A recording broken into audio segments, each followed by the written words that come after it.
વિચાર ક્રાંતિ ન્યૂઝમાં હું વિનોદ ભટ્ટ.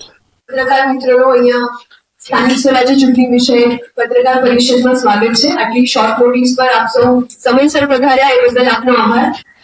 વધુ માહિતી માટે હું જિલ્લા કલેક્ટરશ્રીને વિનંતી કરીશ કે તેઓ આપની સાથે વાત કરે. આજરોજ અમારા પ્રિન્ટ અને ઇલેક્ટ્રોનિક મીડિયાના જેટલા પણ સાથી ઉપસ્થિત થયા છે, આ બધાનું હું સ્વાગત કરું છું. અને જે 16 તારીખે આપણા જિલ્લામાં જે સ્થાનિક સ્વરાજની ચૂંટણી થવાની છે એની એક ઓવરઓલ રૂપરેખા સાથે આપ લોકોને અવગત કરાવું છું.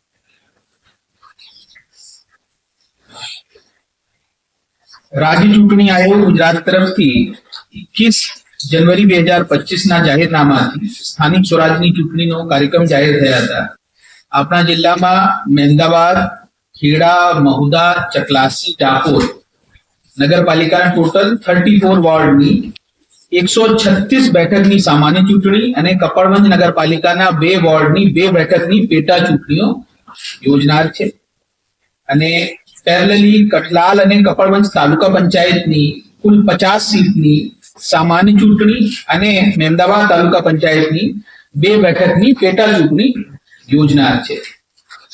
આ જે પરિપત્રના મુજબ સ્થાનિક સ્વરાજની ચૂંટણી મુક્ત અને ન્યાયી વાતાવરણમાં યોજવા અંગેની આદર્શ આચાર સંહિતા અત્યારે જિલ્લામાં અમલમાં છે.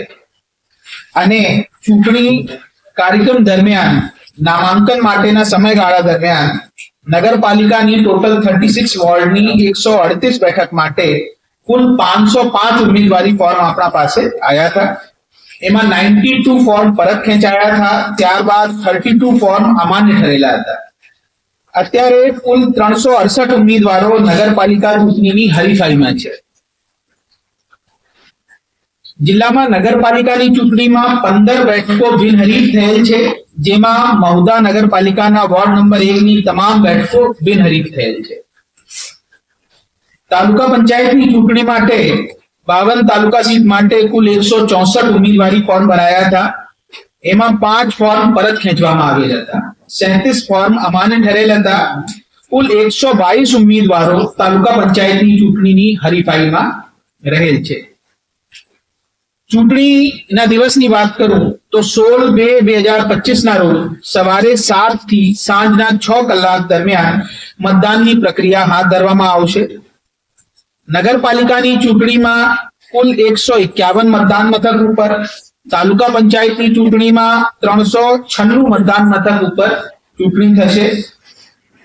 જે મતદાન મથકો ખાતે મતદારો માટે સમગ્ર જરૂરી સુવિધાઓ આપણી તરફથી ઉપલબ્ધ કરાવવામાં આવી છે. નગરપાલિકાની ચૂંટણી માટે કુલ 1,34,018 મતદાર અને તાલુકા પંચાયતની ચૂંટણી માટે 3,51,845 મતદારો મતદાન કરનાર છે. મતદાર મતદાન મથક ઉપર ચૂંટણી પંચ દ્વારા મતદાર ઓળખ કાર્ડ માધ્યમથી મતદાન કરશે. અને વાજબી કારણસર જો ના રજૂ કરી શકે તો રાજ્ય ચૂંટણી આયોગના 26/11/16 ના આદેશથી નિયત કરેલ ફોટાવાળા કુલ 14 દસ્તાવેજ પૈકી કોઈ પણ એક દસ્તાવેજ રજૂ કરી શકશે. એની માહિતી આપ લોકોની ફાઇલમાં અમે રાખી છે.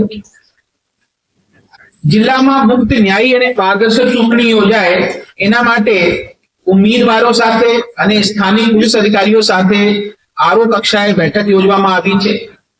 એમાં સંવેદનશીલ અને અતિ સંવેદનશીલ મતદાન મથકો નક્કી કરવામાં આવ્યા છે. નગરપાલિકા ચૂંટણીમાં કુલ 45 સંવેદનશીલ અને 35 અતિ સંવેદનશીલ સેન્સિટિવ અને હાઇપર સેન્સિટિવ મતદાન મથકો નક્કી કરવામાં આવ્યા છે. તાલુકા પંચાયત ચૂંટણી માટે 77 સંવેદનશીલ અને 41 અતિ સંવેદનશીલ મતદાન મથક નક્કી કરવામાં આવ્યા છે. અને આ સંવેદનશીલ અને અતિ સંવેદનશીલ મતદાન મથક ઉપર પૂરતા પોલીસ બંદોબસ્તની વ્યવસ્થા કરવામાં આવી છે. જિલ્લામાં મતદારોની જાગૃતિ માટે ઈવીએમ નિદર્શન અને મતદાર જાગૃતિના વિવિધ કાર્યક્રમો હાથ ધરવામાં આવ્યા છે. રાજ્ય ચૂંટણી આયોગના જાહેર કરેલા કાર્યક્રમ મુજબ 18 ફરવરીના રોજ સવારે 9 કલાકે મતગણતરી હાથ ઉપર ધરવામાં આવશે. નગરપાલિકા માટે કુલ 6 સ્થળ અને તાલુકા પંચાયત માટે કુલ 3 સ્થળે આ મતગણતરી હાથ ધરવામાં આવશે. મિત્રો એ ઇન્ફોર્મેશન અમારી ચૂંટણી લક્ષી જેટલા પણ મુદ્દા હતા એ આપની ફાઇલમાં એ બધી વસ્તુઓ રાખવામાં આવી છે. હવે આપની જે બેસિક ઇન્ફોર્મેશન છે આજે પૂરી થઈ છે. સાહેબ, માનો કે કોઈ ઈવીએમ માં પ્રોબ્લેમ આવે છે તો એવા સંજોગોમાં આયોગ શું કામગીરી કરે?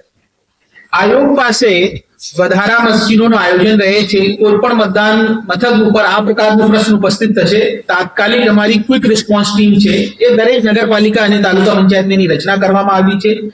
એ વિધિન 5 to 10 મિનિટ ત્યાં પહોંચીને મશીનોનું રિપ્લેસમેન્ટ કરશે. સર, વિકલાંગો માટે કોઈ વ્યવસ્થા કરવામાં આવી છે ખરી? ચૂંટણી આયોગ આ દિવ્યાંગો માટે ખૂબ સંવેદનશીલ રહે છે. દરેક મતદાન મથક ઉપર રેમ્પની વ્યવસ્થા છે.